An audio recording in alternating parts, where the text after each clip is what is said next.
This is Time Signatures with Jim Ervin, a podcast and radio program presented by the Capital Area Blues Society in Lansing, Michigan. Driving up and down these Michigan roads, yeah. And now, here he is, your host, Jim Ervin. Baby, I'm home. Well, thank you so much, Parker, and hello, everyone. I'm Jim Ervin, and this is Time Signatures. Last year, about this time, I was contacted by a good friend, Lansing, Michigan's own Mike Skory of Root Doctor fame, and so many others, and he asked me to conduct a special episode featuring some of the local musicians where they would come in and just tell stories from their years in the business. Now, that episode became so popular, I decided to step out and try my hand at doing a couple of these in a different part of the state. I tracked down some more great storytellers I think that we're going to have joining us today. And who knows where it's going to go from there. My guests today include the one and only Josh Ford from Motor City Josh and the Big Three. Also got my good friend Pat Smiley over here to my right. We've got Dave Edwards of the Dave Edwards Band also to my right. And one of my other good friends, Greg Nagy, who's back here joining me once again. It is so good to have you guys. Thank you so much for joining me today. How y'all doing? We're doing good. Doing good, Jim. Excellent. You? Yeah. Are you? I'm a little nervous, to be honest. Are we sitting too close? No. You're doing good. You're doing good. But guys, the rules are simple. I just want you to have a good time. If someone's telling a story and you've got something to pop in there with, by all means, jump in and do so. I've got questions that are going to be kind of designed to draw some stories out of you. And I like to call this the Time Signatures Liars Club or the Storytellers series. So what I would like to do is I'd like to start with you, Josh. We're going to work our way around the table and just give your name and tell us a little bit about what you do. And I should say, I'm remiss in not saying this, we are coming to you live from the Sound Shop, right? Correct. The Sound Shop over here in Sterling Heights. Actually, this is technically Macomb. Where I'm at. Yeah. Metro Detroit, way Yes. up on the north end, and boy, was it fun getting here. That's right. I don't go west of Harper. Yeah. No, I'm kidding. I'm kidding. Yeah, you're at the Sound Shop recording studio. For the last 14 years, this has been the home of myself and a few other engineers that work here with me, and I've been very grateful to have been involved in many meaningful projects. These three fellows that are here with us today are some of my favorite guys that I've worked with. See, I thought you were going to say victims. Exactly. That too. But yeah, you're at the Sound Shop studio. If you want to make real music played by real musicians, playing real instruments, this is the place. We don't make beats on drum pads. We have drummers. I feel that when you get a group of musicians together, the sound that they make together as a whole is greater than themselves. Yes, sir. And everyone has a heartbeat, and it's real. It's organic. It's natural. We do it old school here. Nice. Yep. Nice. How about you, Greg? Talk about it. Talk about him? No, I'll talk about Josh for a minute. Yeah, you're wearing a Muscle Shoals shirt, so Yes, this I is am. very relevant to what Josh does. It's kind of very similar in concept. In fact, with a lot of Josh's projects, he has his own Muscle Shoals type rhythm section in house. Right, absolutely. And so there's something to be said about that organic aspect when guys kind of are used to playing with each other. And so you can come up with a basic song sketch in here, and they just immediately start finding parts. And Nice. and they're deferential to you too. They'll ask if you're happy with what they're coming up with. But it is a one-stop shopping, as the cliche goes. So. Yes, sir. Well, it's good to be talking to you again, man. You've been on my show a couple of times now, and it's always a pleasure to have you. Yeah, I love doing your show. So we're gonna have fun today. I guarantee it. Dave Edwards. Yes. Let's hear from you, sir. Yes. What would you like to know? Well, we know your name. What kind of stuff do you do? What are you into? Well, I started in a band called Tantrum in '74, and after I got out of that band, we formed a band called The Look, which was the first band on MTV from Detroit, How about that? and played all over the country, 3 albums. And you mentioned Muscle Shoals. Yes, sir. The guy that produced my first album, Johnny Sandlin, also produced the Allman Brothers. He worked at Muscle Shoals, Very like nice. with Otis Redding and people like that. I was great. He was great. I have to be honest. I've not made it down there yet. It is a bucket list thing. Yeah. I have several bucket list things that I want to do. There One of is a them museum. I don't know if it's actually working. Oh yeah, from is? what I It's still understand, working? Muscle Shoals is still functioning, and Right. they do tours, and it's really kind of a cool deal. So I want to go down there and not just have the T-shirt. I want to actually have the experience. Nice. So, Mr. Smiley, how are you doing, man? Good I'm to doing see you very well. again. I'm glad to be here. I'm glad you came here. This is fantastic. Last time I saw you, you and Jim McCarty were tearing it up at Blues Me and Fest in Jimmy came Lansing. up- Well, we appreciated the invitation to come play. It was a lot of years in the making, and I know you helped Yes, sir. move that along a little bit, along with a couple of our other friends in the Capitol Blues Society. Yes, sir. So it was that was a fantastic opportunity. So we thank you for that. But I'm Pat Smiley. I'm a singer-songwriter, and I kind of call my genre like rock and soul music. You know, I put a little blues in there, Yeah. but I love rock and roll, and I Little love bit of Joe R&B. Cocker in And I there. love Joe Cocker. Yeah, I can tell. I'm going to be doing a Joe Cocker tribute November 21st, way down the line at the Cajun Cafe. It's my birthday. With our Nice. esteemed colleague Dale Greisa, who's a great piano player, and he approached me about putting this together, and Wow. I'm excited to celebrate Joe's songs, you know, at least for one night. Well, and your voice kind of lends itself to the Joe Cocker He sound, was right, my, guys? Oh, my number absolutely. one. Yeah. I mean, Yeah. he was my Yeah. number one. I love that guy. You said to jump in. I've played with him 5 times. Oh man! You played with Pat 5 times. I wish I had. We played But 2 no. times, maybe. Yeah, Royal Oak Theater 3 nights, and then Wow. we had a night off, and then the second chance in Ann Arbor. 5 nights Oh man! out of 6. He That's was a cool awesome. guy. We got bad reviews in the Free Press though the first night, and I was really I was gonna. He said, "Go get Dave. Tell him to come down." And I came in there, and he said, "Dave, don't worry about it." They said they didn't like you either.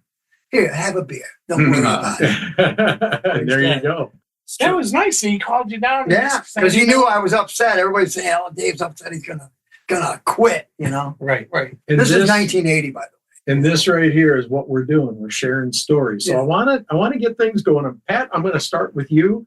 Our first conversation started. Talk about your earliest memories of music. Well, I did not come from a musical family. Nobody in my family was nobody played. My cousin was a drummer, but not in our immediate household. But my dad was sort of a rock and roller, and he graduated high school in 1960. Mm-hmm. So he would have been, right then at 56, 57, when rock and roll is kind of, Sure. officially Starting, kicking in or yeah. whatever, that teenage culture. That was, my dad was right in the middle of that, So I grew up around, I remember finding his album collection in his 45s. And I mean, he had Little Richard, Slipping in and Sliding. Okay. Well, he had Little Richard Slipping and Sliding. He had Elvis Presley, All Shook Up. He had, I remember the Everly Brothers, Bird Dog. Oh, yeah. I mean, as a little kid, that was the greatest song I ever. know. Bird Dog. Yeah. Johnny is a joker. I loved it. Yeah. So, anyways, my dad was a music fan, and I started listening, and we go on car trips to hockey practice, and he put the oldie station on, and I would just fall in love with, there was lots of doo-wop in the car, and I was Nice. always in love with music that was at least 20 years older than I was, Right. Right. And I remember hearing Mitch Ryder in Detroit Wheels, Yeah. Jenny Take a Ride. Yeah. And I could have swore, I don't know why, I didn't even know why I was tuned in on this, but I assumed Mitch was a black artist. And, Yeah. and I had no idea when I finally, older. I mean, the song was already, it was an oldie by the Right, time I first heard it as a right. kid, and I just fell in love with it, his sound and that driving beat. And anyway, so listen to music with my dad and his little collection of 45s and stuff. That's the earliest, musical memory I have. Very cool. Mr. Nagy, how about you? What? Pop quiz. What was the question again? Your earliest memories of music. My earliest memories of music. Oh my goodness. Well, like Pat, I didn't necessarily come from a technically or formally a musical family, Mhm. but I too had a father who was always listening to music, for better or for worse. I mean, it could have been really cool. Like he could bring home Herbie Hancock's Headhunters album because he likes the way the cover looks. But the very next day, he's got 101 strings playing in the living room. Remember that stuff?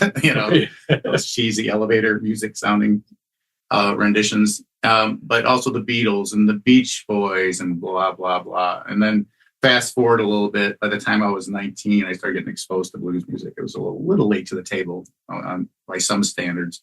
But at 19, a friend of mine turned me on to Albert King. And I think the song was Drowning on Dry Land.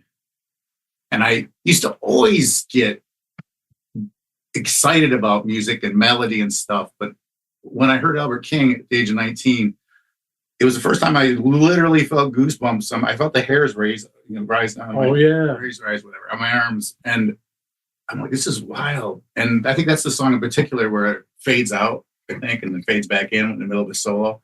That even made it even crazier. Like, why are they interrupting that guy? I found out later, by the way, not to run this too far. No, you're good. You're good. Found out later, tell me if sounds true to you, that they were all afraid of Albert because he was a big, formidable character. That supposedly, normally songs would be 4 minutes long, but he was extending it and it sounded good. He wanted to keep playing. The engineer looked up and the tape was running out. And he started panicking because I think Albert might have carried a gun back then too. So very quickly he swapped the tape out, and then he convinced them later that this is the concept, that he never told them that the tape ran out. He said, the concept is we fade you out and then we put you on the B side of the album, fade you back in. Wow. So I don't know how much of that is true, but it's an awesome story. And then just like 10 years ago, and Dave's going to make fun of me for this, but 10 years ago, I was asked to be in an homage to the Beatles, and I never really paid. I mean, I love the Beatles as anybody would. I'm not going to make fun of you for anything. But I mean, Yeah. I had to learn all these Beatles tunes 10 years ago. Right. I went off the White Album and off of Abbey Road, and I went, oh my goodness. I heard when I started looking at that, because Josh talking about Greg Nagy, Yeah. I started looking around and I saw you do Dear Prudence. Oh, I love that Dear song. Prudence. I love that song. Yeah. I mean, like, it just everything opened up. So I'm constantly here. I'm at 62 years of age now, and I'm still a student of music. I'm Yeah. still getting excited. Yeah. You know, I love sitting here with every one of these guys in here, present company included. Thank you. People who really have some sort of passion for music, because unfortunately not everybody does. And Yeah. It's nice to find your Yes. tribe, as it were, you know? Yes. So. Dave Edwards, how about you? Well, I want to add about Albert King. Randy Volan, our old guitar player in The Look, he was friends with Albert. Wait, pause. Randy was in The Look? Yeah. Oh, wow. That's Yeah. so cool. Anyways, Sorry about that. No, it's all right. I wanted to tell you that I had met Albert King through Randy. We were watching him in Berkeley, California. He was playing, and standing next to us was Carlos Santana. Oh, geez. And the funny thing, I don't know if I should say, I'm not going to say it on here because he was taping Albert. He was taping Albert. So, Dave, move out of the way. Anyway, so we got on the bus, and you're absolutely right. He had a gun on the table when he was paying the band. Yeah. Wow. Yeah, so it's like, and me and Randy were going, oh, stand back here while he's paying the band because that gun was sitting there. I was going, he was a big dude. Really I big saw guitar him in Dearborn at Sully's. Sully's, right. And we're at his vocal monitor, and he was like right there. That's how far he was from me. And his amp was like right there. You know, Yeah, he was a big guy. very And imposing figure. Wow. But anyways, you Sorry. want to know about First memories of music. Yeah. yeah, my first memories with my mother played classical piano. She Okay. passed away from COVID a few years ago. I'm sorry. But that was my first introduction. She was trying to teach me piano, but I broke my left wrist playing football. So kind of nicked that. But after the Beatles, I was old enough to see the Beatles. Oh, wow. And I wanted the guitar, and they bought me a guitar. And Wow. since then, I just learned every Beatles song I could learn, and Rolling Stones and all that stuff. I got into the blues later because we had a guy in the band, but look, Sammy Warren. He used to play with the Rockets. He played with Mitch Ryder for a little bit. He was in Rusty Day's band, the Rusty Day band after he left Cactus. Is he going to Detroit, or Rusty played in Detroit? Yeah. Right after. Well, Place actually, Mitch in there. but right? Sammy, the guitar player, was just with Rusty. yeah. But my mother and my dad played a little bit of drums, but my dad he was in the Marine Corps, so he would get, drink a little bit and play march music. He'd have march music from being in the Marine Corps, the march and all that stuff. But both of my parents were really into music, and my dad didn't want me to be a musician, but I became one anyway. All right, Josh, how about you, man? So my family were ministers in the Salvation Army. So my earliest memory was playing in the church band or singing in the church band while my parents played. And then when I got old enough, the drummer quit. My dad said, "You're the drummer." And he handed me some sticks and showed me a beat, and that was it. I was off. And, and then they were very encouraging for me to be a musician. And years later, my dad took me to see, Albert King, B.B. King, and Robert Cray at the Miami Night Center. And then I saw Buddy Guy and Junior Wells in a small club. There might have been 100 people there. I saw, what's his name? The English blues guy that had all the great guitar players. John Mayall. John Mayall. Oh, yeah. We went and saw John Mayall, and his guitar players that night were Coco Montoya and Walter Trout. Oh, man. Yeah, so I went and I saw that, but it was really Buddy Guy. When we went and saw Buddy Guy and Junior Wells and the show that they put on, I saw that and I was like, I'm doing that. That's what I'm doing. Yep. I don't care about nothing else. I was like 12 when I saw that. I was like, I'm not doing anything else. I'm doing that. So I did.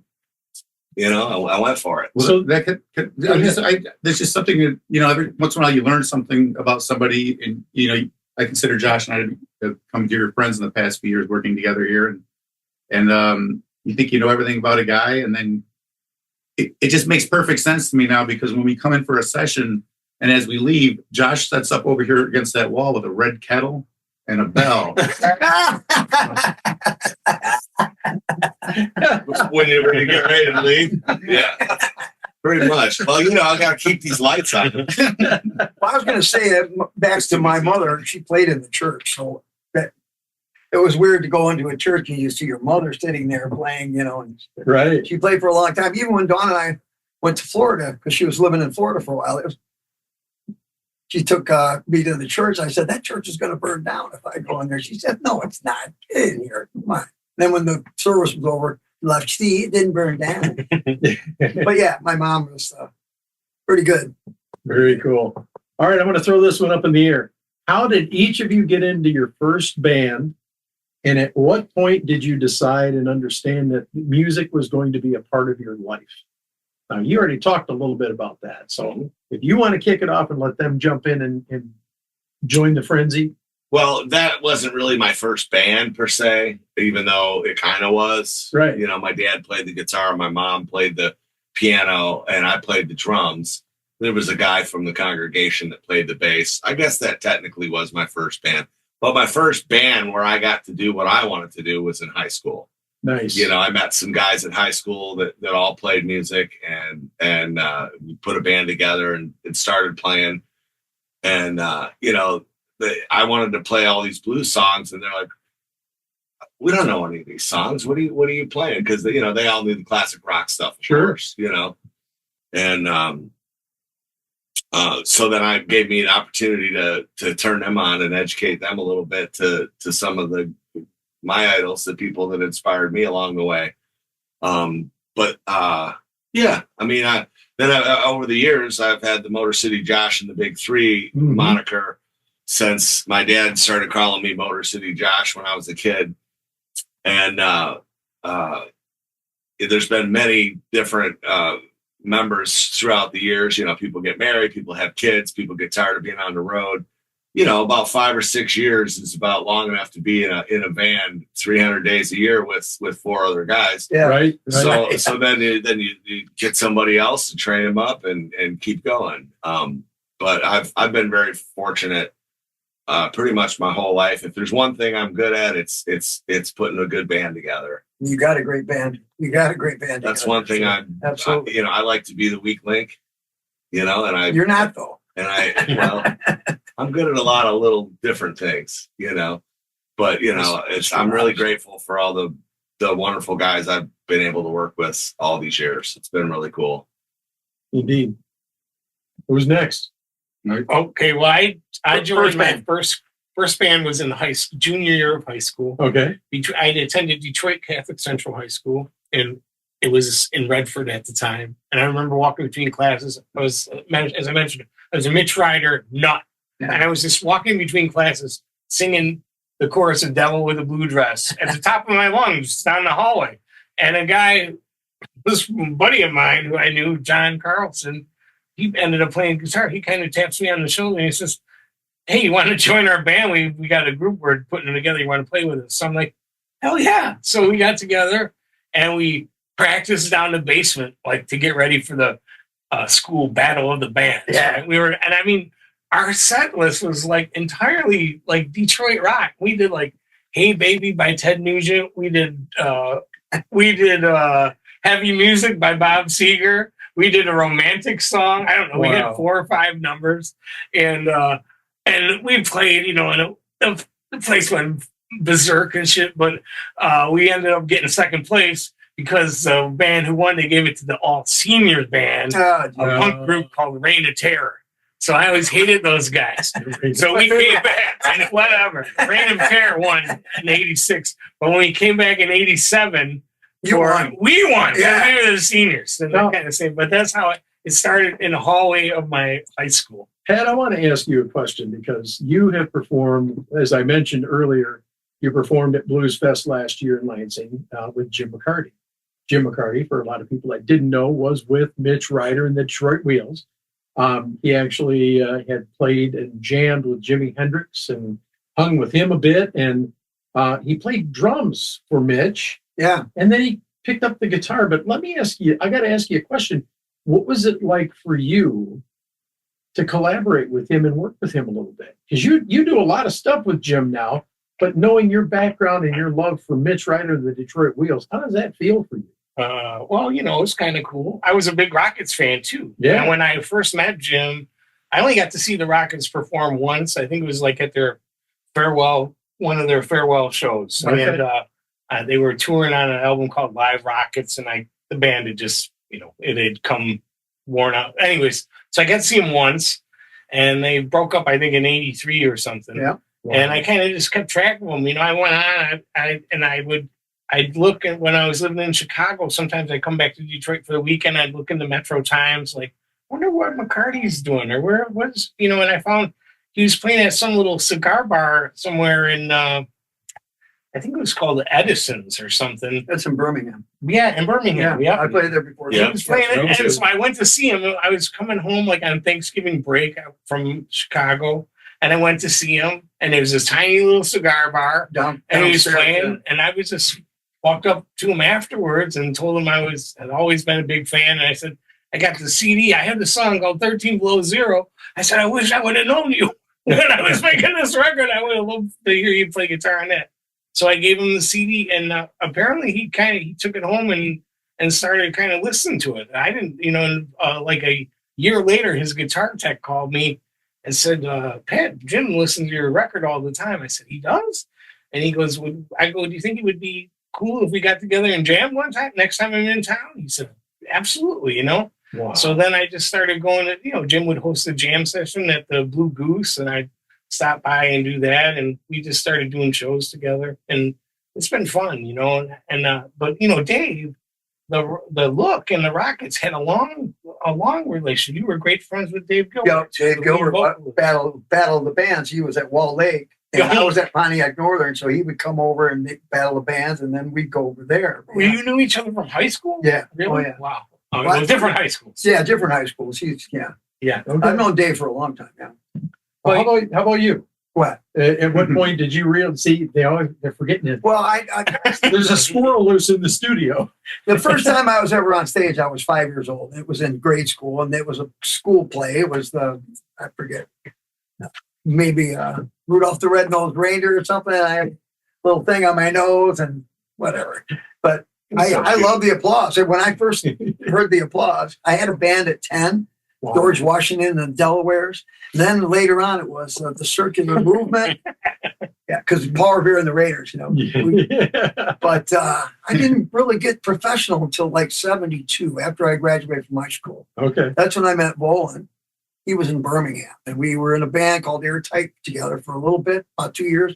And then these guys, they were in a band called The Unknowns, and they used to play at the Firebird Lounge in Pontiac, and they needed a singer. So, and Tantrum was formed, and Tantrum's manager was the light man for Bob Seger. Wow. Tantrum's, I was a roommate. We lived together, and the other roommate was Brian Chubb. If you look on the Live Bullet album, both those guys' names are there. Okay. So I was managed by two of the guys that were involved with Seger. Wow. That was the first big band I ever saw, was Bob Seger. Yeah. 1969 at Pontiac Catholic High School. And then 5 years later, I opened for Seger. I've opened for Seger 3 times. What was that? Okay, I got to ask you. Sure. You're going to throw this out here. I got to ask you the question. What was it like that first time getting the call to go and open for Seger? Man, it was great, but Bob used to come and watch us practice. Okay. My manager, Eric Ernst, he passed away. God rest his soul. But Bob used to come and watch Tantrum practice. He'd sit at the top of the stairs while we were practicing, because him and Eric would go over to Waterford Mount High School and play basketball. So here Bob Seger's sitting there watching me sing, and I'm like 21 years old. But please, can you, you get really like, oh man. But yeah, there, and then I did so much. I don't want to sit here and brag. No, man. I love that's Joe what this is Cocker, about. Joe Cocker, and a lot of, man, I played with a lot of people. Yes, yeah. But the Rockets, I was like McCarty. Last time I saw him was at the Diesel. I opened for him and what was that? Your favorite guy, Derek St. Holmes. Derek. Yeah, I had never met Derek, so I got to meet him that night. But I opened, and McCarty at the very end, he's going, "Dave, why don't you come down to the Blue Goose?" Don and I think we were too tired. You might have had to work the next day, but he said, "Come down to the Blue Goose and jam." I can't do it tonight, but some other time. Yeah. Well, we are going to talk about Brushes with Greatness a little bit later. Yeah. I want to hear from you. Yeah. Oh, okay. Well, I'm finding some kind of similarities here, except for the church thing. I can't speak to any of that. but when I was in high school, they had it's kind of like Where'd you go to high school? Kersley High School in Flint. Oh, okay. And they had, there was a musical, and it was supposed to be like Woodstock, but it was called Big Rock on Candy Mountain. So we got a band together, and we were going to play Ted Nugent's Hibernation. So here's so I'm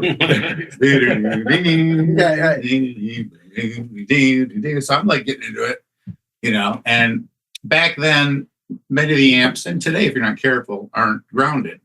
And I had a straight boom stand, and you guys know where this is probably going. Oh, yeah. I leaned forward with my guitar, and my strings hit the metal of the stand, and as I went to sing, I let out the most. You would have been very proud of me. It was the most rock and roll scream. I told Dawn about this, about getting shocked. All of this. When you get shocked, you see blue. Dude, this was You see blue, don't When you? you get a good shock, it's the flash of blue. It's a flash of blue, and I don't know, man. It's electricity goes. Oh, God. Well, this was epic. You would have been proud of me. Oh. You would have been, I couldn't do it again. I couldn't do it ever again. Scream. So that was my first musical experience. But I kept going. Yeah. But I kept going, and then kind of circuitous route for me in and out of it. Went to the military, kind of started playing when I got out of the military, and I joined a band in the 80s, and we were horrible. We were called the Blues Contortion, because we would take blues and just contort it. And everybody in the band was bigger than me. It was a bunch of big burly guys, and here I'm 6'2", 220. Yeah. They're all monstrous. And I think it was one of the political figures from, was it Regal or one of those guys? Anyhow, he comes in and he tells. Oh, I know you're talking about. Tells, John Regal. Yeah. He tells the owner. He said they may not be the best band in Michigan, but they're definitely the biggest. So that was my second band. And my third band was a band up in Mount Pleasant called Smokehouse. And I was in that band for 3 weeks. And it was just 3 weeks. It was, spontaneous combustion. Right. From the Spinal Tap scenarios. And then again, circuitous route, moved out of state, came back, joined a band called Root. Well, no, I played in the 90s as a Greg Nagy trio. And I played with a band called Acme Jam Company at the Green Door Lounge. Wow. That's when I first met Pat. Pat would come and sit in. Yep. But I was only there for 2 years. It was kind of a rotating thing. We Where's played. Green Door? It was on Michigan Avenue. Oh, We played like Tuesdays through Thursdays, 5 sets a night. Michigan Avenue where? Lansing. By the Capitol. Oh, okay. Yeah. By the Capitol. Yeah. And then, moved back, joined Root Doctor in the aughts, I think it was.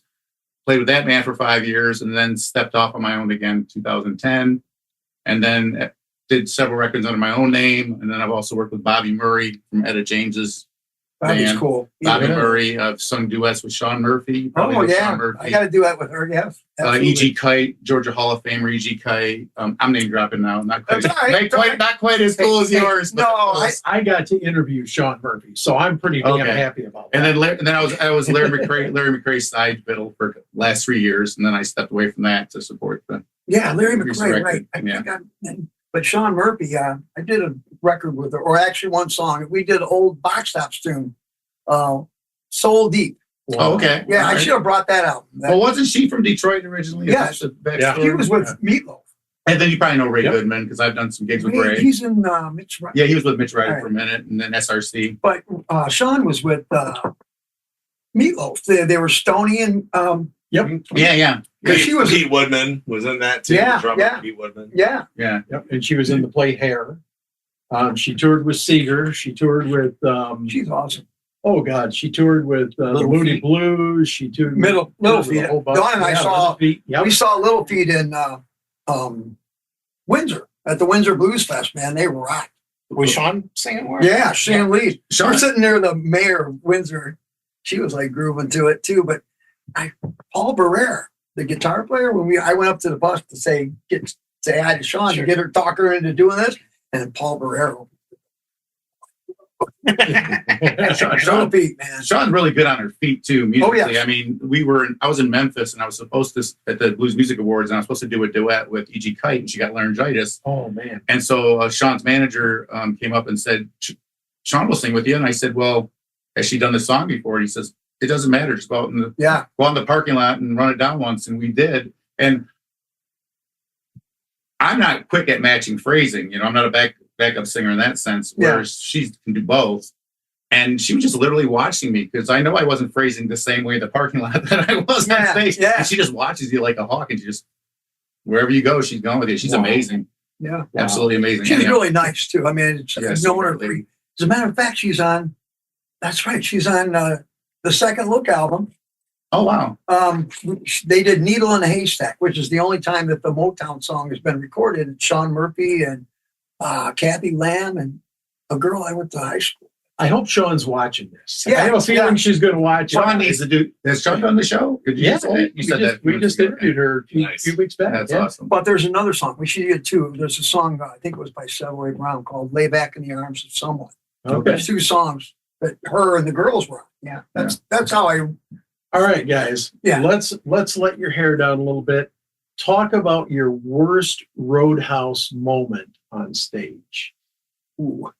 And I don't care who starts. Worst Roadhouse moment on stage. What do you mean by Roadhouse? I mean, All right, I like got one. Like a bar? I got one. Follow his lead, Okay. guys. All Listen right, and yeah. follow. So this wasn't pretty. Okay. So this was when I was married to my second wife, who was about 10 years younger than me. She looked really good naked, but that's about all we had in common. And then and if she's listening or watching right now, Yeah. fuck her. so You can believe that.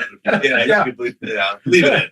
Yeah. So I'm up on stage. She's out in the crowd. She's beautiful. She's sitting there watching the band. And I keep seeing this one guy come over, and she's like telling him to piss off or whatever. She gets up and moves. And then he follows her over there. And she gets up and moves. And he follows her. I'm up there playing. I turn around and I look at my band. And I go, just keep playing. I'll be right back. So you know where this is going. Yeah, absolutely. So I set my guitar down and I walk over there and I go, "Hey man," I said, "This is my wife. She doesn't want to be bothered with you right now." And he like swung at me, and I don't know how he didn't hit me, but I somehow dodged the bullet. And then Right. the next thing you know, we're trustling around on the ground, and my shirt's ripped off, his shirt's ripped off, and the bouncers eventually come over there and separate us. And this is so the guy that owned this place in Woodstock, Georgia, I played there for a couple of years. We had a good thing there. And so he's like, "I got a new restaurant. I want you to play." Well, it was the grand opening. It was the first time I had ever played for him. oh my. We had a packed house, Oh man. and then we had an empty house after this happened. So that was definitely my worst Roadhouse moment by far. So when you said you, I had a fat girl hitting the microphone stand and chip my tooth. well, there's a song. Well, at first when you started saying that he tore his shirt off, Like that. Yeah. he tore your shirt off. Jerry I thought Springer. it was you he was ultimately trying to get with at first when you were Okay. telling the story. No, But baby oil and Baby oil, this little PDD action going In there. on. no, but it wasn't good. It wasn't good. Well, it went from a packed house, everyone having a good time and dancing and having fun, to the room is empty. And and we just packed up and went home. See, so mine are all vicarious, because I run a professional show, but I've had guys. Oh, your wife doesn't come to the show? She knows good music, and it's not my gig. I'm kidding. No, you're not. Oh man. No, I know your wife's not. I'm not going to mention. Hey, now. Taking off each other's shirts. So clear the room. We're not married yet. That's No, just giving them. no, it's okay. She'll appreciate She's it. on. You should though. She loves you. What are you, stupid? Okay. He wants me to hire. He wants me to hire a band for the wedding. That's what he's looking. Yeah, I was going to ask you too. Yeah, you need a band. Yeah, you need a band. It's That's like- my last thought. I always do I'm a that. licensed minister. I'm also a photographer. All right. Stop shopping. We can make it happen. Honey, eventually we'll get there. But anyhow, no, I won't mention the guy's name, but you know who he is. You do. Okay. Mention his name. No, he'd kill me. Give don't us, want give that. us a first name. Okay, so James is playing bass. And usually he's super animated. I love this guy. Oh, yeah. There's 2 James stories because his stories are epic, and he knows I love him. And if he's watching it, he knows I love him. I don't know who he's talking about. Yeah. Okay. So he's a smooth operator, Yes, he is. and so he's playing, and usually he's super animated and he's dancing and he's moving, and I guess the mood is now. I just joined Root Doctor. And I look at Jim Alberts and he's cracking up. I'm like, what's so funny? He goes, look at James. And I look at James and James is just going, he's got his head down and he's just playing. I'm like, why isn't he doing all his like sexy moves, his Commodore's moves and his dances? And it turns out he had his present girlfriend, an ex-wife, and another ex-girlfriend in the audience. Oh, Lord. All 3 of them? And they were all sitting at the same table talking angrily. I'm like, man, that is the most epic thing I've ever experienced. It has nothing to do with me other than I was laughing at another guy's misfortune. And that's one James story. My second James story, yeah. My second James story, and I love him so much. If you're watching James, you know I love you, brother. But my second James story is we were playing at a casino up in Petoskey, and this guy is getting anxious toward the end of the set. Like, I'm like, maybe he's got to go to the bathroom or something. I don't know what the deal is. But what the story is, we found it after the fact, and he ended up with this girl for a while, but this is the first night he saw her. And the whole set, they were making eyes, Right. Well, she finally decided she's going to make a beeline for the exit. So he wants to catch her before she gets out of the doors at the casino. Oh, Well, he's trying to get us to end the song. So we like He's trying to get you to he end. jumps off the stage, runs. She's like through the first set of doors. He's like, "Oh, are you leaving so early?" Ended up hooking up with her. wow. He was a hero of mine, James William. Oh, a man who will remain nameless. Yeah. Until now. I was trying to think. I can only think of one time, and this is pretty bad. We were doing a lot of drugs in those days, and I rented a limo. I always like when the story starts off. The limo and the drugs. I rented a limo, Get the limo. and there was a place in Detroit called Walsh. Walsh was on the border, and I was pretty messed up. I shouldn't have even been playing. And my friend Robert Gillespie, the late Robert Gillespie, he was on guitar. But I was playing, and somehow I had leather pants on. I ripped them. You could see my hands and everything. So everybody's in the band's telling me, Dave, sit down. So I ended up for like the rest of the night, and I'm all messed up anyway. I'm barely singing very good at all. And I'm sitting on the drums. I'm just sitting there because I know that I got these ripped leather pants on. The place is packed, and then they were bitching at me in the dressing room. Boy, hey, don't ever show up like that again. And you think you're so cool, you rent a limo, and So that's the one. Well, Chaps. So you Yeah. said you were paving the way for David Lee Roth. He died for his sins. Just Like, don't say assless chaps. No, I didn't. okay? I would not say assless chaps on the air. Yeah, I don't do crap like that anymore. I don't do it any less, but I We're glad. Yeah. because we do have a show coming up in September. Yes, we do. Maybe we should put Yeah. forward that. Yeah. Actually, that was Well, no, I'm just seeing if he's going to wear the pants. Oh! Now that Dawn's heard that, she's going to go, no. Oh, he's over there shaking I her were head. talking about it, about doing the show. I said, well, I can do you one better. How about if I round up the troops and we have a show all together? Yeah. And we have a show on September 1st at the Caju Cafe, Nice. where basically, You guys are all together? yeah. So, Oh, wow. so these, I think that the viewers have probably put it together by now, but these are artists that I work with at my recording studio. You see Mhm. the shows on the wall there? Oh, yeah. For them Detroit Music Awards? Yeah. And Those are all Dave's. No, I only got one. I got it with him.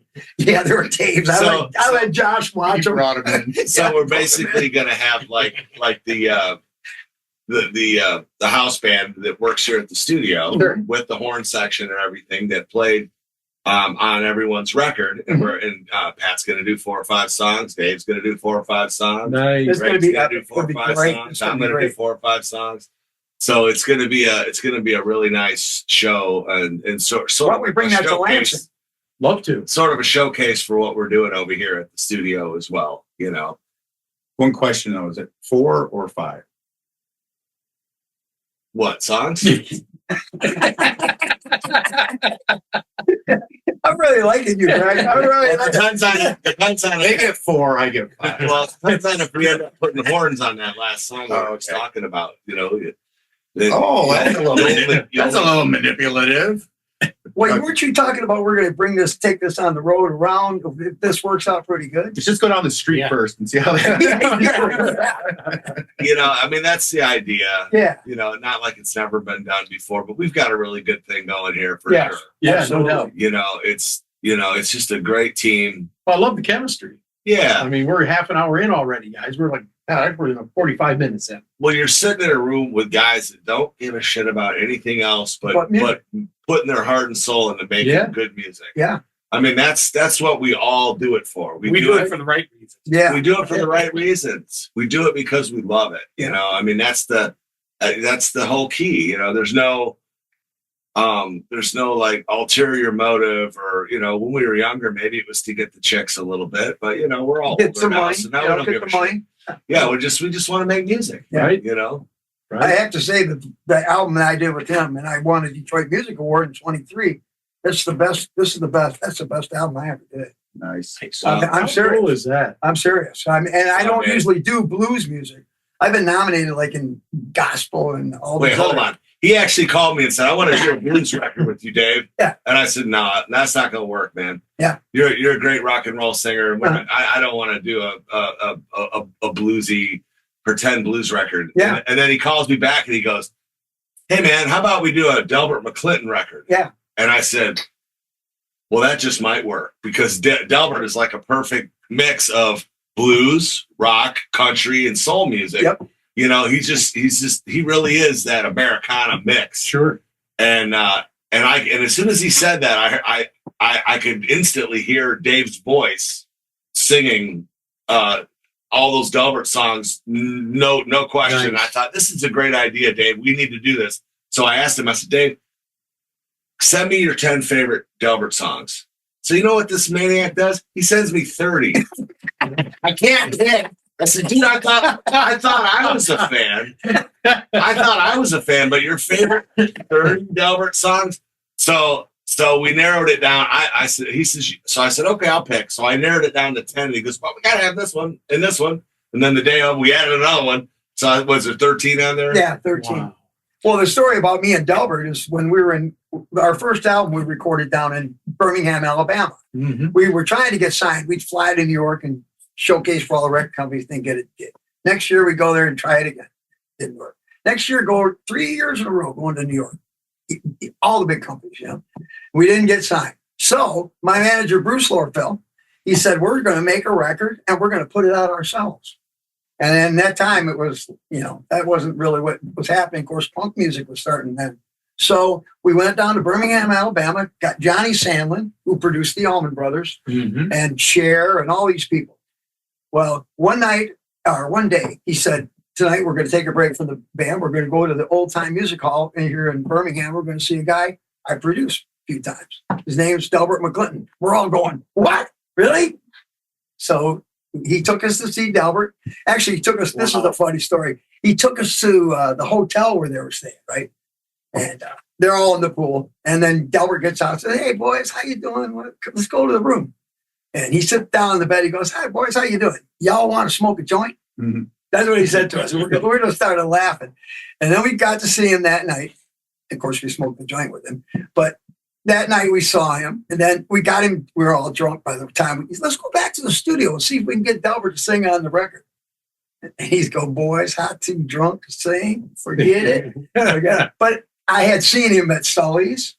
And where else? We saw him at we met him up at Detroit Institute of Arts in 2005, was it? Yeah, so I've seen him a bunch of times. And one time I said, hey, do you remember meeting me? He goes, boy, you don't expect me to remember way back then, do you? And I said, yeah, I understand. You meet a lot of people, but that's my Delbert story. That's awesome. How did you meet up with Johnny Sandlin? How did that connection? Well, that was the Rockets. Okay. Oh, yeah. Did he do their album? He did the second album. Yeah. Turn up the radio album. Seen The first album. Note, the credits now. The first album he did, or the Rockets did, was Don Davis. Right. There's- Love Transfusion. By the way, I got when we get off the air, I want to play this song by Johnny Taylor. I like maybe us guys to do. Nice. But Don Davis, Johnny Taylor. Johnny Yeah. Taylor. I love Johnny Taylor. making love. Yeah, Not that song, but this is another one. I've been driving Dawn crazy. to Pat this likes song. Johnny Taylor. Oh yeah, he's got a lot of good songs. But to your question, Gary Lazar and Bruce Lorfeld. Gary was the Rockets manager. I met Gary. You know, Sorry, yeah. He's got a big Fu Man. Yeah. Anyways, one night Gary said, "Well, I got another band. You know, my manager or my partner Bruce manages." So he took them to the center stage, which is Lowe's now. What a great place that was! And Johnny sat in the audience and said, "Yeah, I'll produce these guys." So that's how we met them. Okay. Oh, cool. Yeah. Ed, did you have any Roadhouse moments that you want to talk about? Yeah, I was thinking about it. Okay. So I had a gig with McCarty and Mystery Train. I still lived in Chicago at the time. I had a friend of mine here in the Commerce Township. Okay. Called me and said, we're having this big like church, like a carnival Vegas night kind of thing, a big fundraiser, goes on all weekend, and we're looking for some bands. And I'm like, well, I'd love to do it. I said I can't afford, I'm not going to drive in a band from Chicago. I'll call Jim. Okay, is that all right if I do it with Jim? He said, oh yeah. So it was me with Jim and Mystery Train. We get there, we're making pretty nice money, Yeah. and we do our first set, and we're setting up in the big like tennis court area or something. I brought my sound system. I set it all up, and we do our first set. It's going pretty good, I think, and we go take a break for half an hour. Now, at any point during this half an hour, they could have made any stage announcements that were necessary. Sure. The mic was open. It was nothing was going on. Right. Instead, we got done with our break. We got up, launched into the next set, and maybe got one or two songs into it.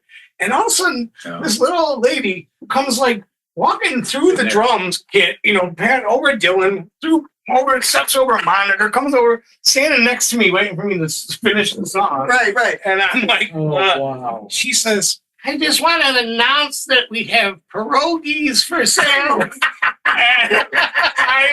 I was like, what? We were like, I'm trying to work here, right? Yeah. Well, I can't forget the pierogi sale. So anyway, she makes her announcement. Jim's looking at me. Everyone's looking at, the whole band is looking at me like, man, what have you gotten us into exactly? And we're just laughing because we can't believe the ridiculous of it now. And so we're giggling and laughing for between every song for the next 4 or 5 songs. Yeah.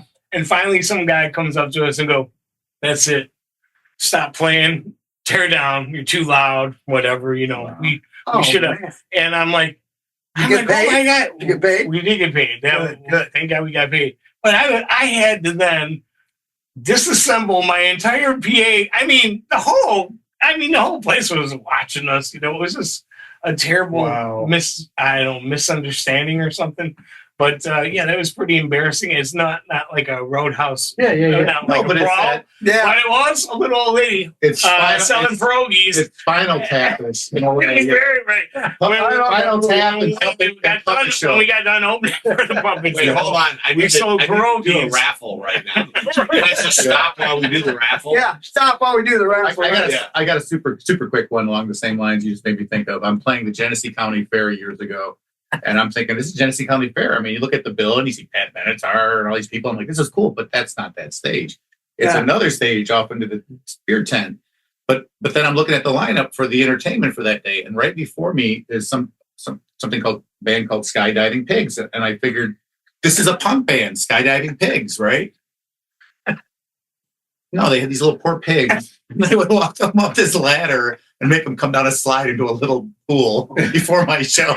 I literally had to follow skydiving. Dude, that is the coolest thing ever. It was pretty cool. The Rolling Stones, they played down in Texas, and the audience hated them, and they had some like monkeys on before, until they got kicked the Stones off and put the monkeys back. Oh, yeah. Oh, jeez. Yeah, no, never. Don't Too bad we're not a talkative bunch. don't follow skydiving I'm pigs. struggling here trying to get content.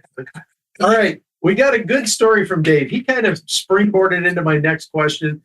Your biggest brush with greatness as a musician. Let the stories flow. Yeah, stop it. Dave's probably got the I don't have any money. most of those kind of Yeah, stories. You do too. Here's where You've never shared the stage with anyone. Oh, he's been to England and stuff like that. He's played around the. yeah, I'm gonna say it like this.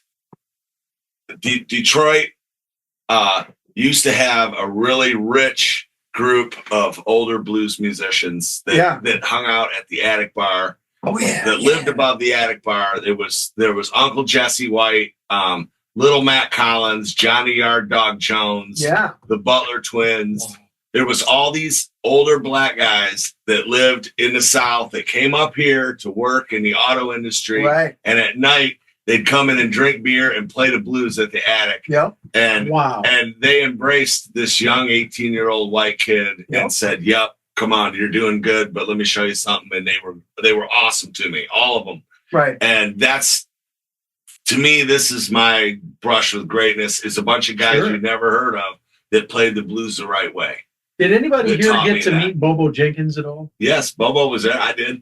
I have 4 of his albums. Okay. What I label was actually he on? met. Do you know? What's that? What label? Ooh. Well, I that's don't right. know. Never mind. I don't recall. And forgive me, Fred. Fred's That's right. wife was the one that turned me on to these. And he showed. I'll never forget this. I'm buying vinyl from this guy, right? And he opens up this cabinet, right? And I hear Angels, And he starts pulling out vinyl. He's showing me this one and that one. He pulls out these 4 albums with Bobo Jenkins. Right. And Bobo was known for working with other Detroit musicians and putting them on his album. And one of the bands, or one of the groups that he worked with was Steve Nardella and the Boogie Brothers. Yeah. Steve And- Nardella from Ann Arbor. Yep. And one of those albums has him backing Bobo. Yeah. So he shows them to me. He goes, "Yeah, this one is this much. This one is this much, but they're not for sale." And he closes the door. So I went out. I talked to him about a month ago, and I'm like, "Hey, man," I said, "What were those albums you were showing me?" Because I got pretty good at finding stuff on Discogs. right? Discogs, yeah. Between Discogs and eBay, I found all 4 of these albums. They were like $175 for the 4. Wow. But it was like a third of what he thought they were worth. And he's like, "Man, I guess I need to bring the price down a little bit." But anyway, I just had to ask that because I know that Bobo was really big in the Detroit area. He was. Yeah.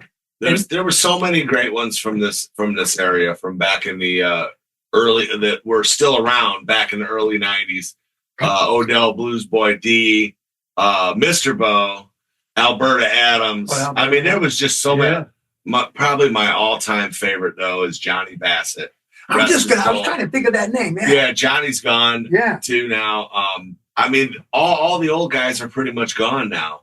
I mean, the blues scene around the Detroit area is, basically, carved out. It's not as popular as it used to be. In the I would say 90s you're and probably one of the 2000. kings. You're probably one of the I kings. mean, I'm serious. the blues Don't around you here think? now is kind of on a little bit of a respirator. I mean, I've been doing it a long time, but there's just, it's not like it used to be at all. And there's a few people that are still doing it. Of course, Thornetta Davis has been playing around here forever, but it's just within the last 10 years that she's starting to really get out and branch out in other places. Playing in Italy, which I'm really happy for her because she really deserved it. I love Thornetta. Definitely been one of the best female blues artists from this area in the last 30 years.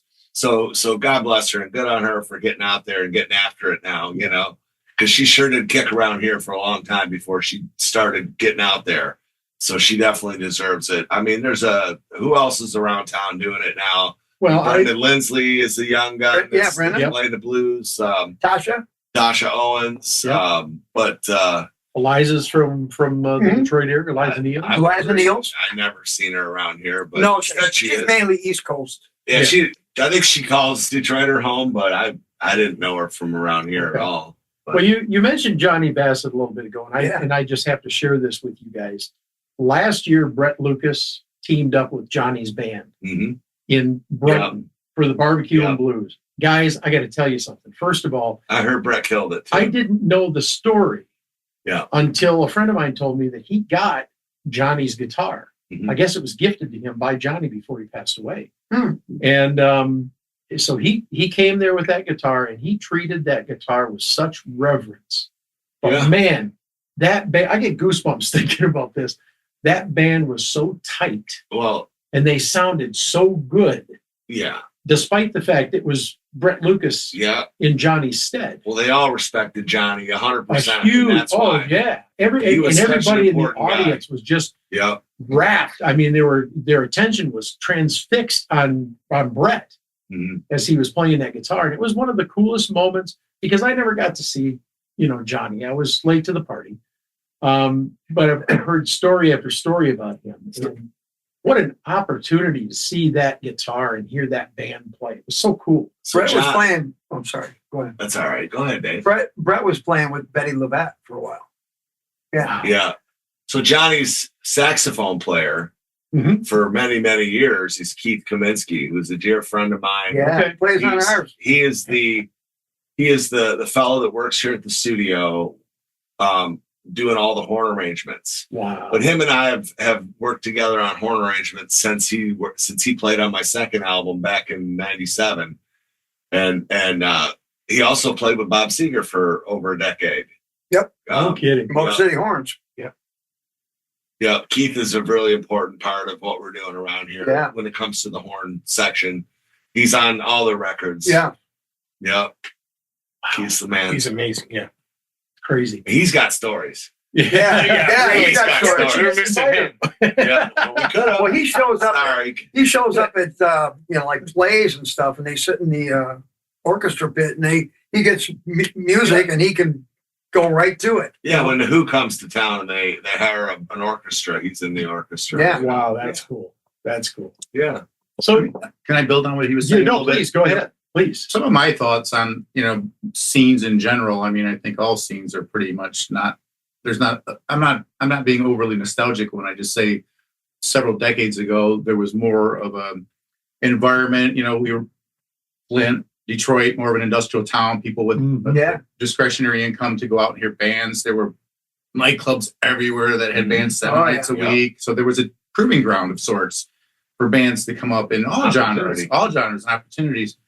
Now, you flash forward and it's like, yes, I fell in love with the blues, but I learned pretty quickly that I was going to have to be kind of creative and sort of original. Now, I've been nominated for 3 different blues music awards out of Memphis. That and $5 will get you a cup of coffee at Starbucks. But, I've got to meet I can't even think of how many wonderful, iconic blues people I got to meet through those experiences. But my takeaway was the best thing I could possibly do is just take music that really inspires me and then create with it, because I know I can't do Albert King like Albert King. Nobody can. And that's not false. And that's not false modesty. We're not it's old just and black. And beyond that, we're old and fat. We're not old and black. well, immersion. More to your point, immersion in any genre, you're playing bluegrass, you're playing old country, you're playing 60, 70 style rock and roll. You know, what the area, I mean, pardon me for speaking on your behalf, but you came in that area where there's the proving grounds. These guys are not messing. They're fierce. There's all these fierce bands. We had places before I played Flint a lot. I played Sherwood Forest. You probably played the Sherwood Forest. Yeah. Oh, wow. Sherwood Forest. Yeah, But I played with Grand Funk. When Grand Funk got back together, we were the opening act at the IMA. That's the new IMA. Yeah. But I played with Seeger at the old IMA, the big old brick And building. then I saw you play at the Capitol Theater, and I'm going, God, I played there 3 times. I Once played with at the Cap, Mitch, once with the Rockets, and then once with us. We didn't draw as well as the other 2 shows, but yeah. But that speaks to, you know, I mean, that further speaks to what I'm saying. It's like if the social milieu, if the social milieu supports depth of talent in the community, then you're going to have a handful of iconic bands come up. Nowadays, it's, again, I sound like an old fart when I say this, but nowadays the big skills that are being reinforced are the 45-second TikTok videos. Oh, God, and sometimes these people are technically virtuosic. Yeah. But then you're like, could I sit through an hour and a half show of this? Will I really feel something? Would I become immersed in this feeling? It's harder. And I can't fault young people for it because they don't have, you know, what we ultimately had. And you in particular, I say with reverence. Yeah, we played. I can only imagine what the scenes were like. 28 nights in a row. You know, I played the Haylofts, both Haylofts, and 28 Yeah, how do you not get good? How do you not get good? Yeah. You know, yeah. Anyhow, sorry to interject. No. Listen, that's what this is all about. And, you know, Thanks sitting for here. letting us. Yeah. Well, yeah, and sitting here with you guys and listening to the stories flow like they are, it's like a fine wine, man. And or a good beer, I guess. Or a good beer, sure. Not alcoholic beer. Biggest snafu moment as a performer that you've had. What did you do to overcome it, or did you? Biggest screw up, whatever you want to call it. Jumped in the swimming pool at a party with my guitar. Plugged in? Yeah. Well, I had a wireless. The guitar stopped immediately. But I will say that my yellow Telecaster that's hanging on the wall at the Blue Goose, it floats really well. It's very buoyant. And that was the end of the show. But it was one of those shows where it was a private party and they kept throwing us money to keep playing, but we would have been playing for 5 or 6 hours. Oh, yeah. We're all tired. We're like, no, stop throwing money at us. We're tired. We're done. Finally, I just said, well, I'm jumping in the pool with the guitar, and that'll take care of that. You know, you could have just unplugged. I mean, I'm just saying. Although you were not plugged in, you had the wireless. You had to be there. It was just one of those moments. It was very rock and roll. This is the young Josh. Yes, this was the young Josh. It sounded good at the first blush, right? Yeah, I'm going to do this. And then now it doesn't really play in tune very well anymore. That's why it's hanging on the wall. But it does have thousands of gigs on it, so I think So it's hanging in the Blue Goose. Rob Knoll gave it to me. Robert when Knoll. I was down on hard times. He goes, "Here, you need a guitar. Here's your guitar." Robert Knoll. I met him at Uncle Charlie's, which is in Marin County. Monday nights they would have blues night, and Robert Knoll. Who's the black guy he was playing with? He was the second. He was with Albert Collins. Albert Collins, absolutely. Me and Boland went in there, and here's Robert Knoll. I didn't know who he was. Randy knew who he was, and there was a guy that was Channel 7 Action News was following Robert around on this tour, and what was his name? Eric Smith. Eric Smith, yes. He was into the blues, man. Now I got to meet those guys. We're sitting at the table, and there's Albert Collins and Robert Knoll. I think I've only met him like twice. All right. Who else has a snafu story they want to share? I mean, you're okay. I don't know so much about snafu, but I used to, when I lived in Chicago, I had residency at the Checkerboard Lounge. Oh, wow. My residency was on Wednesday That's night. pretty damn impressive. Yeah. Dude. Thanks. Well, I was proud to get that gig. And I I bet worked you were. hard to get it. Remember when Money played? The one thing I know And about Stones Chicago, Yeah. the one thing I know about Chicago is they are brutal. You don't go in there and half-ass the blues. Yeah, the Checkerboard was a great proving ground, and I would I say that because it's kind of my college of musical knowledge. Yes, sir. So a big snafu. I remember we were down there.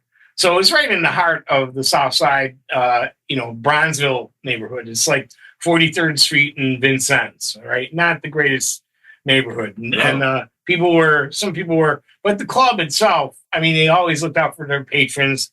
They had a little guy who sat in the parking lot and, kind of kept an eye on the car. So they wouldn't, but you could not convince anybody who didn't like really love the blues to go down to that area for whatever reason. Right. So I had a Saturday night. I worked myself up till weekend, and there was back when the clubs would book Friday and Saturday. Right. Why doesn't anybody? Seems like nobody does that anymore. Right. So we do Friday and Saturday night. And I remember Saturday night it was just packed, and I mean we were having such a strong night, and everything was going on, and all of a sudden the power goes out. And the whole place goes dark. There's like no windows in that fucking place. It's like the whole place goes dark, and all the people are just starting to get antsy. We can't, and people just essentially evacuated. Right. Left and got the fuck out of there.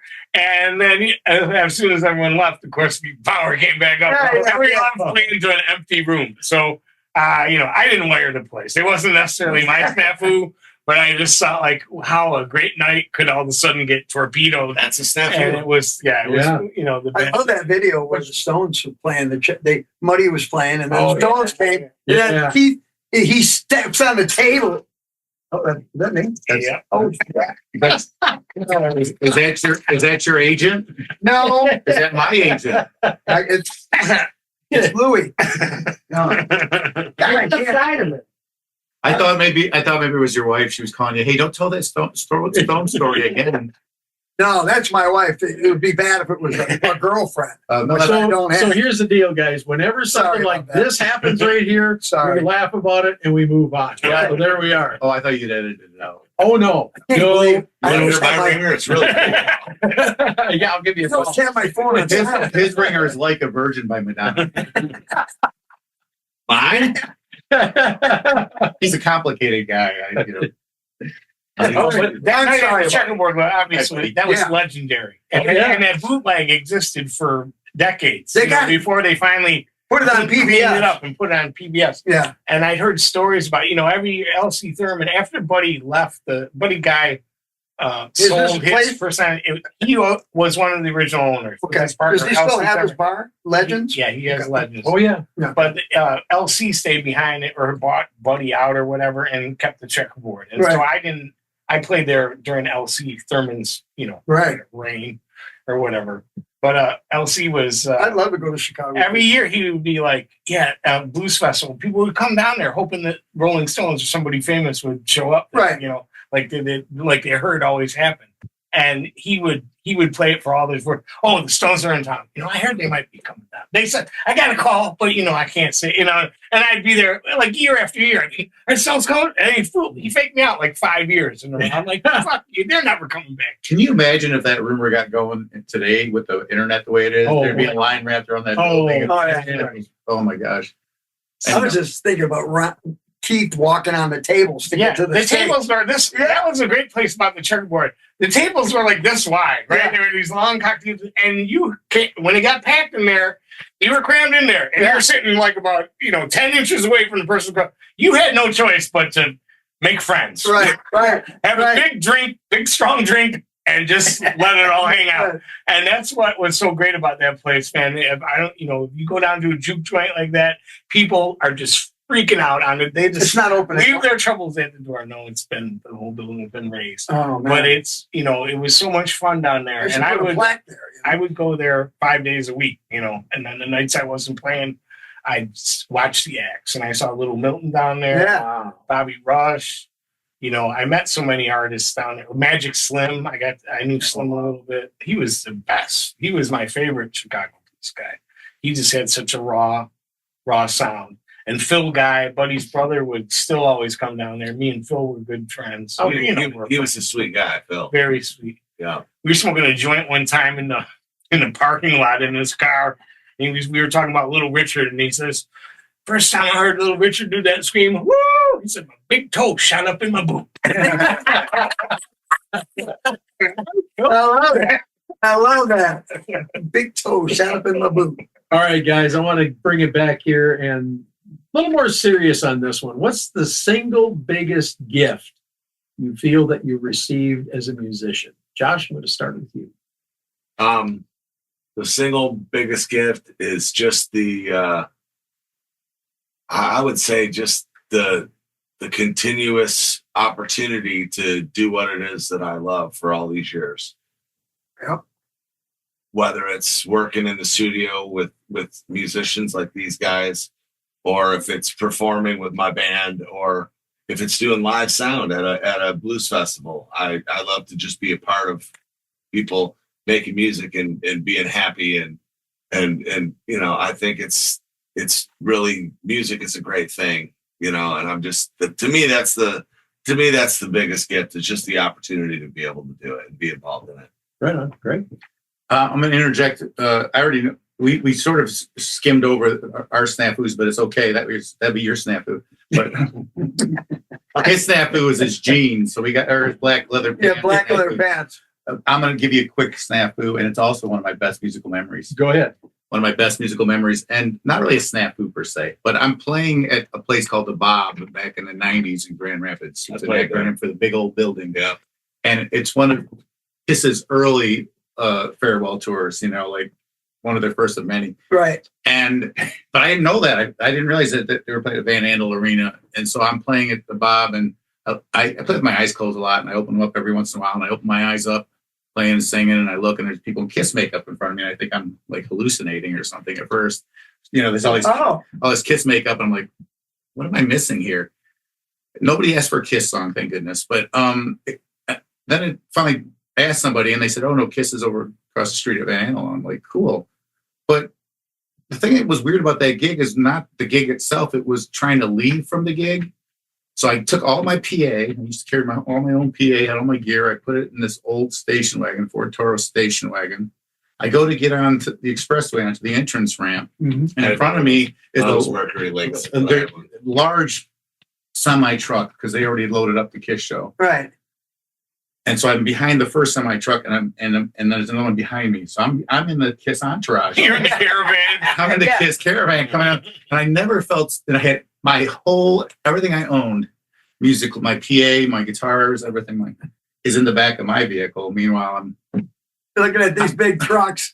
I don't know why I'm sharing this story, but that's not a snafu per se, but I just felt like it really was a context. But I didn't get depressed about it as much as I just thought it was funny and entertaining, and I took that as a gift. Now, going back to what he's saying, when I do these projects like with Josh, or when I have a show coming up in Sonoma, California next month. How about that? Whenever I start to prepare for stuff, it gives me a reason to get out of bed in the morning, first and foremost. And secondly, since the age of 14, when I first started playing music was a two factor. One is it's like the act of meditation, in the sense that if you're really paying attention to it, it's hard to worry about the rest of the world because you're really in the middle of it. Yeah.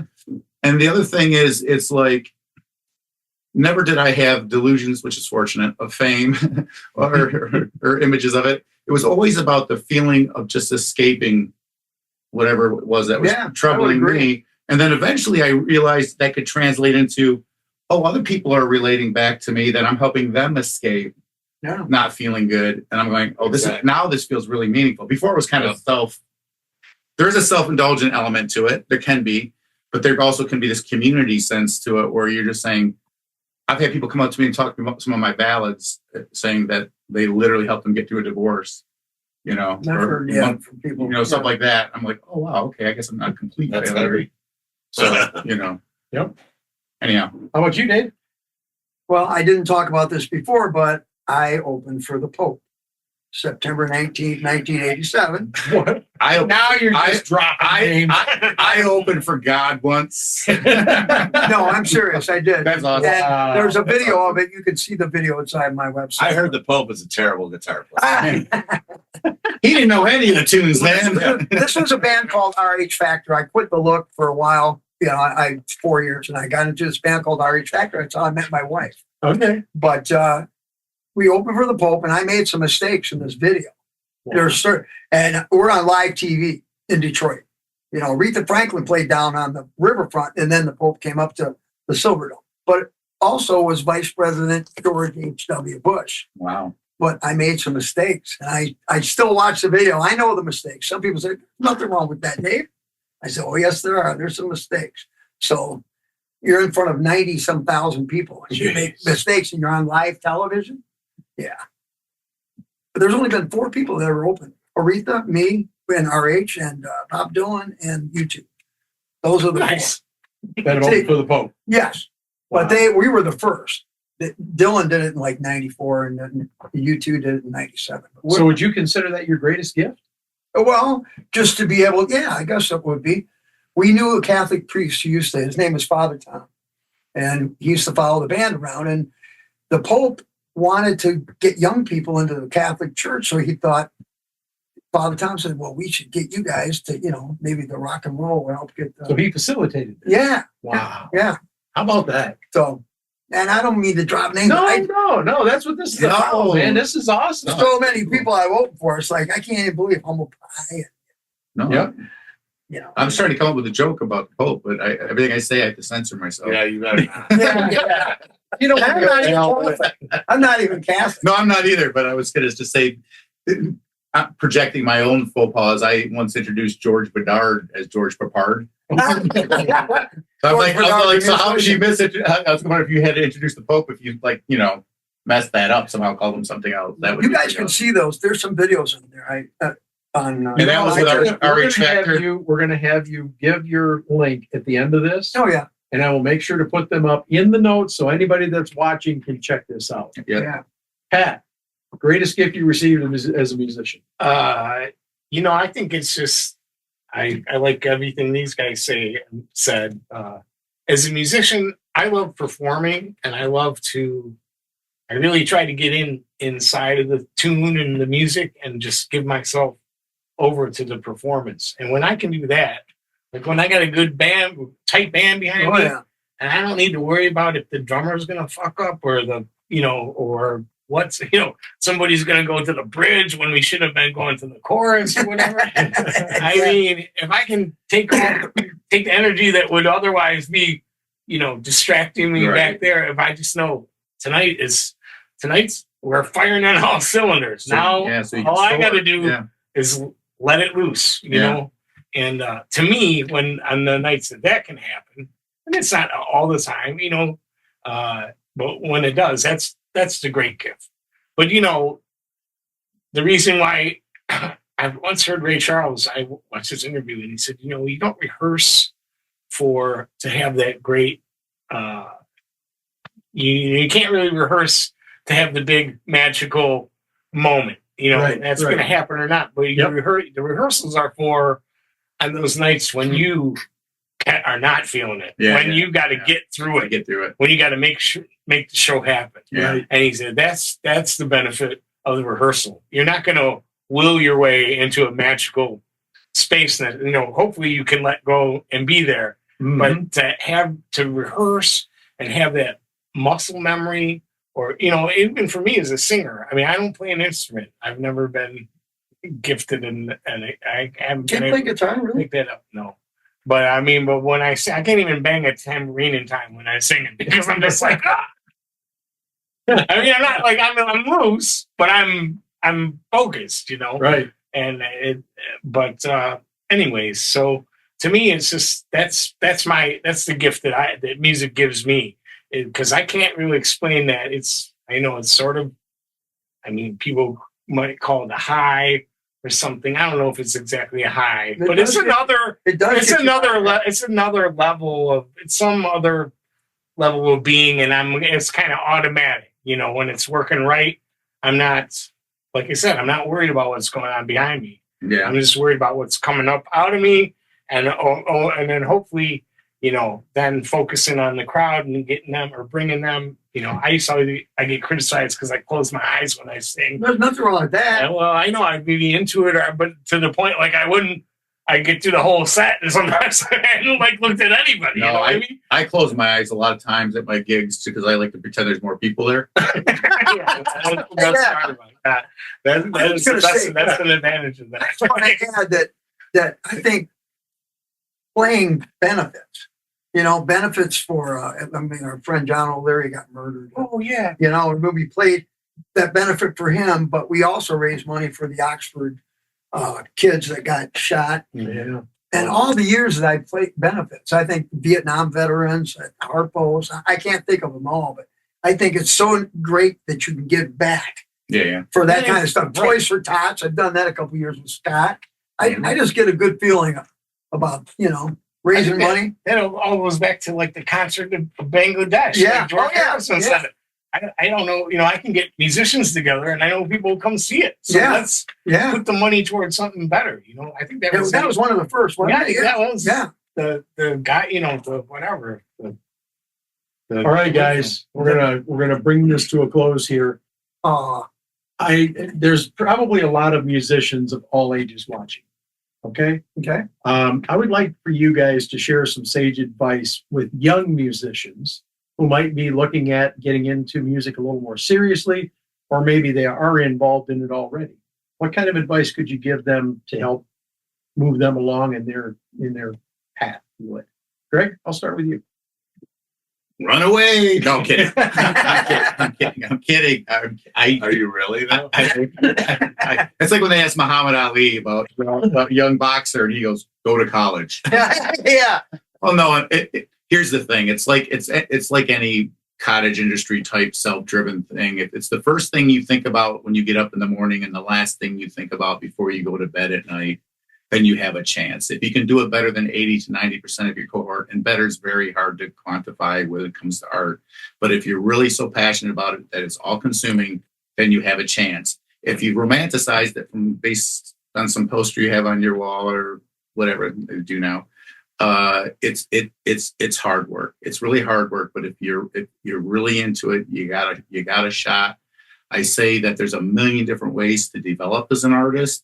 There are clearly books you can get on songwriting and performance, but ultimately it's going to come down to be the performer that you would want to go see. And then in the process of that mimicry, start to innovate your own thing. Because, you're going to get compared to people's favorites, and there's no avoiding that. So the best thing you can do is kind of run off the beaten path a little bit so that they can pick you out in the lineup as an artist. They can, if you're a vocalist or a guitar player, and they don't see you, but they hear you. They'll go, well, that's Pat, that's Dave, that's Josh. Yeah. Everything else is just window dressing. How many chops you have, what your vocal range is. There's so much emphasis on the technicality of it right now that I think they're starting to forget that there's an artistry to communication. And so really, be honest, cliches, be true to yourself and all that stuff. But again, don't go into it unless it's the first thing you think about when you get up in the morning and the last thing you think about before you go to bed at night. That's it, really. There you go. Pat? Let's see. I knew a lot of guys who say they want to play or get a group together, and they practice and they rehearse, but they never do a gig. I think first you got to have a gig, or say, I can't find a band. I don't have a band. Well, get the gig first, and then put the band behind it. Yeah. You can't have something to work toward. Yeah, you have to work towards, and you have to have something to offer the musicians, and So I don't know. That's one simple thing, and I would say, don't get fucked up on stage. This was a lesson that took me. Especially for you 4-year-olds who out there watching right now. I'm sorry, 4-year-old, but it was a lesson that took me 30 years to learn. No, you're right. And I was in a very bad way towards the end of my run there in Chicago. And I just gotta say, I remember I had a guy come up to me. I'd played like 3 of his family parties and stuff over the years. He texted me the morning after the show. I was a terrible gig. He said, I will never pay to see you play again. Oh, wow. And I'm like, this is a guy because of how terrible I was on stage that night. It was. Well, you're probably frustrated in music and stuff, and you drink to compensate for it, maybe. I think so. I think a lot of that kind of started when my thing was I'd be sitting around waiting to do a lot of jam sessions, right? Oh, So yeah. I only had to go up and do 3 songs. Right. But I had to wait around all night to do them. Yeah. And I'd be drinking. This is before I had my band, but even after I had my own band, it didn't stop until it stopped.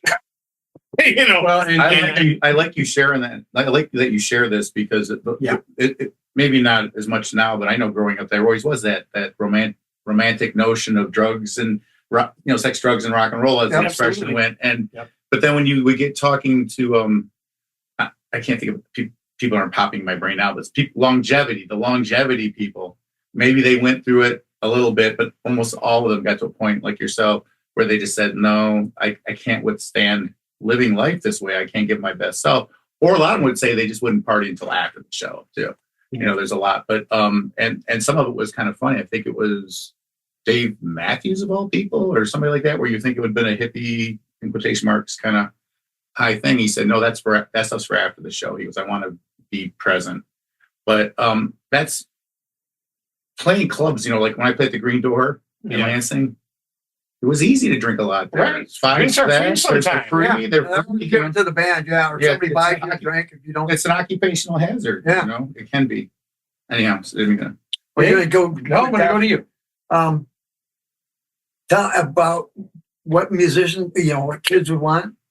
Is that what the question is? Your advice. My advice to them: get a real job. I had to get a real job. Let's see. I would say learn a trade.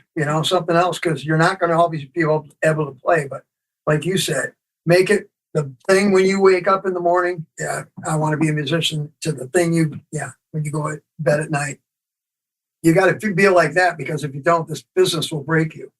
It will break you. People wonder how the hell are you still playing, Dave? I don't know. I've been playing for 50 some years regularly. You're a lifer. Yeah, I'm We're a all lifer. lifers. And here I thought there was like 100 years of experience between all of you, but there's probably closer to 150, 200 maybe? Yeah, I got 50 between you. professionally. Are you trying to depress us? All right, Josh, over to you, man. There's a millennium. Yeah, I'm sorry. What's the question again? Your advice to the younger the up and generation, coming. Yeah. Be on time. Be Yes. sober. Yes. Have a good attitude. Yes. Pick bandmates that have those same things that I just mentioned, Same same qualities, and just have something else you can do alongside of music, so that you can afford to survive. Yeah, Because in this day and age, now that CDs are no longer a thing, basically, I came up where I would sell a couple thousand CDs for 15 or 20 years off the stage, and that was an extra 30 or 40 grand that I was making per year from my CD sales, but that all went away. So have something else that you can use to support yourself, and then work hard at music. And if music eventually starts to take over and pass up the other thing that's paying your bills, then that's what you should be doing. But when you're really young, spend as many hours in your bedroom as you can in front of YouTube, and learn as much as you can, because you can get an education nowadays that we couldn't really get without we never had scratching our parents' records or getting on our bike and riding to the other side of town to jam out with somebody. Yeah, You can just go right on YouTube and learn so much stuff. So before you have responsibilities, learn as much as you can when you're really young. Yeah. And then once after you're out of the house, then your time is going to be more limited, and you're not going to be able to put as much effort into your music as you would when you're young. That's just a real quick exclamation mark on what Josh just said. Tal Wilkenfield, I think is her name. She played bass with Jeff Beck and stuff. She was talking about her first teacher. That's her girl's name? Tal, I think it is. Yeah, Tal. Tal. She was talking about her first teacher, and she said like 90% of the lessons was him breaking out records. And let's just listen today. Listening.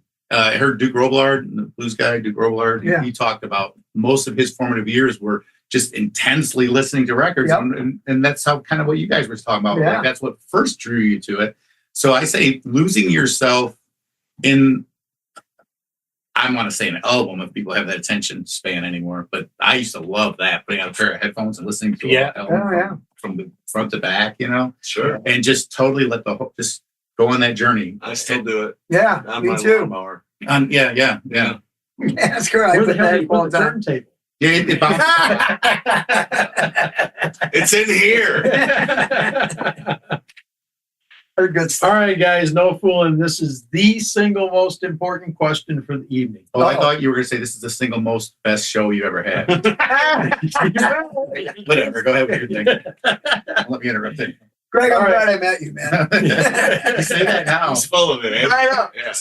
He's an equal opportunity offender. I know. When he gets to know you a little bit, he'll be after you too. That's all right. It's the Flint water. It's a Flint. It's a Flint thing. There Yeah. you go. It's a Micah Tam thing. Micah Tam, remember Micah Yeah, Tam? remember Micah Tam. All right, guys, Sorry, yes, sir. where can people go to find out more information about you? Maybe buy some merch, some CDs, or book you for a gig. Josh, I'm going to start with you. MotorCityJosh.com, SoundShopStudio.com, MotorTownSound.com. Man, did you notice how when it Yeah, came down, notice how it came up to a self-promotion? He didn't have to look at his hand like I do. And he also leaned into the microphone and articulated so well. www.gregnagy.com. That's GREGNAGY.com. Why? Because we like you. Dave Edwards. TheLookDE.net. Let's see, YouTube.com/Dave Edwards and The Look, or The Look Dave Edwards. Okay. Or otherwise, just Google it. You'll find me. And we will put these links into the notes so Yeah. you can click on them there. Spotify, you know. Yeah, right. Pat Smiley. Yes, I'm at patsmiley.com, PATSMILLIE.com. And I got a lot of music out there now on the interweb there, the big record store in the sky. So In the cloud. I got my own section. If you can spell my name right, you can find me and all the great music we've made here together with Josh and the fellas. Josh Ford, Greg Nagy, Pat Smiley, Dave Edwards. I want to thank all of you for taking time this evening. We've spent more than an hour and a half, guys. Can you Wow. believe that? It felt like 3. Thanks, buddy. I appreciate it. No, thank you very much. No, that was awesome. Yeah, thank you very Yeah. much. Nice to meet you. It's very nice to meet you as well. And as this episode comes to a close, I want to tell you about the VFW National Home, located just about 30 minutes from my hometown of Mason, Michigan. Great place. The VFW National Home assists military, veterans, and their families with children by creating a foundation of services and resources for a positive, safe, and healthy environment. Among the many things that they offer at the VFW National Home are single-family residences within the community at no cost to them. They also have tutoring, classes, secondary financial assistance, and educational resources to empower and grow in that family. They also offer licensed daycare for their residents at no charge, guys. Can you believe that? I love it. Visit vfwnationalhome.org today to learn more. And by the way, you can go on that website and you can make a tax-deductible donation. Costs you not a dime. Just go in there and make a donation. And thank you, as always, for your consideration. And that wraps up this edition of Time Signatures. I am eternally grateful to my guests, Josh Ford, Greg Nagy, Pat Smiley, and Dave Edwards, but also to you, because without you, none of this would be possible. Jim Ervin reminding you, keeping the blues alive is everyone's responsibility, but preserving the history of the blues, one story at a time. We just got a whole bunch of them. That's my mission. Until next time, so long, everybody. This has been Time Signatures with Jim Ervin, presented by the Capital Area Blues Society in Lansing, Michigan. For more information on cabs, visit capitalareablues.org. You can find this episode and past episodes at lccconnect.org. The Time Signatures theme song, Michigan Roads, is used by permission and was written by Root Doctor, featuring Freddie Cunningham. You know I'm trying, baby, driving up and down these Michigan roads, yeah. Until next time, keep on keeping the blues alive.